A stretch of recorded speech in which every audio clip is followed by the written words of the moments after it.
स्वामी म्हणतात, चांगले काम करत असताना जर कोणी तुमच्यावर शंका घेत असेल तर त्यांना घेऊ द्या.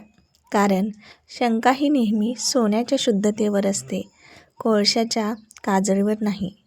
तर श्री स्वामी समर्थ सर्वांना. मी अर्चना स्वागत करते तुमचं माझ्या आणखी एका नवीन व्हिडिओमध्ये. तर कसे आहात सर्वजण? मजेत आणि मस्त ना? आम्ही पण खूप छान आहोत.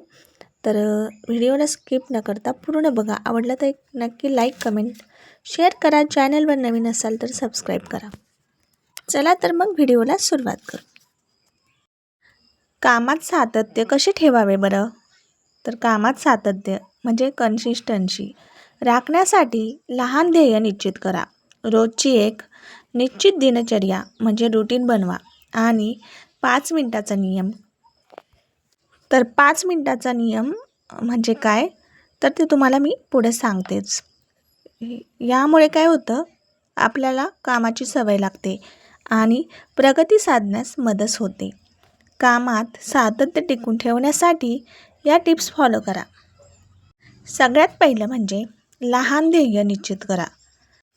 Set small goals. एकाच वेळी मोठे काम करण्याचे टाळा. मोठे ध्येय साध्य करण्यासाठी त्याचे लहान तुकडे करा. यामुळे काम करणे सोपे आणि थकवा कमी आणणारे वाटते. दुसरं म्हणजे 5 मिनिटाचा नियम, 5 मिनिट रूल. जेव्हा तुम्हाला काम करण्याचा किंवा अभ्यास करण्याचा आळस येतो तेव्हा स्वतःला सांगा की मी फक्त 5 मिनिटे काम करणार आहे. जेव्हा तुम्ही कामाला सुरुवात करता तेव्हा आपोआप लय वाढेल. त्यामुळे सुरुवातीला ठरवायचं, मी जास्त काम नाही करणार, मी फक्त 5 मिनिटं काम करणार आहे. तर त्या 5 मिनिटाचा तुम्हाला खूप जास्त फायदा होईल. म्हणजे जसं जसं तुम्हाला काम करण्याची उत्सुकता वाढेल तसा तसा तुमचा लय आपोआप वाढेल. तिसरा आहे निश्चित दिनचर्या बनवा म्हणजे रुटीन. दररोज एकाच वेळी काम करण्याची सवय लावा. रोजच्या कामाची वेळ निश्चित केल्याने तुमच्या मेंदूला त्या वेळेची सवय होते आणि विरोध हा कमी होतो. उदाहरणार्थ, एक गृहिणी रोज सकाळी 5ला उठते, झाडू पोछा करते आणि सारवण इतर सगळ्या गोष्टी सकाळी उठून करत असते. त्याच्यानंतर ठरलेल्या वेळातच चहा, नाश्ता या सगळ्या गोष्टी करत असते आणि त्याच्यानंतर स्वयंपाकसुद्धा करते बरं का, आणि इतर घरातील कामे. म्हणजे ह्या सगळ्या गोष्टी आणि सगळ्या वेळा ह्या ठरलेल्या असतात त्या गृहिणीच्या. त्यामुळे तिला कसलाच कंटाळा येत नाही आणि कुठलंही काम तिला अवघड जात नाही आणि दिवसभर ती आपलं कामाचं मॅनेजमेंट व्यवस्थित करते आणि तिच्या मेंदूला खरंच वेळेची सवय लागलेली असते बरं का. घड्याळ न वापरता ती बरोबर सगळे कामं वेळच्या वेळी करत असते. तर त्याचमुळे दिनचर्या निश्चित करणं हे खूप गरजेचं आहे.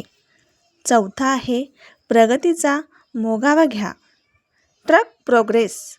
तुमच्या कामाची रोज नोंद ठेवा. यासाठी तुम्ही डायरी, कॅलेंडर किंवा एखाद्या ॲपचा वापर करून प्रगती पाहू शकता.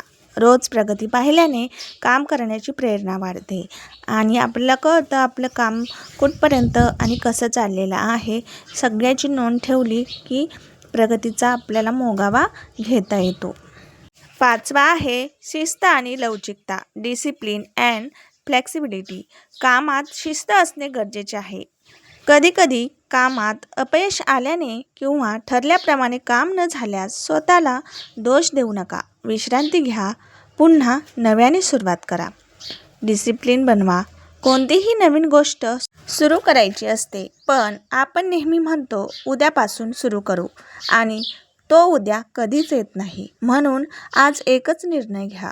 मोठं नाही, परफेक्ट नाही, फक्त रोज 5 मिनिटं सुरू करा. कारण सुरुवात छोटी असली तरी मोठा बदल घडवते. तर आजचा हा छोटासा व्हिडिओ तुम्हाला जर आवडला असेल तर नक्की लाईक, कमेंट, शेअर करा. चॅनलवर नवीन असाल तर सबस्क्राईब करा. भेटू अशाच एका नवीन व्हिडिओसोबत. तोपर्यंत सर्वांना बाय बाय. श्री स्वामी समर्थ.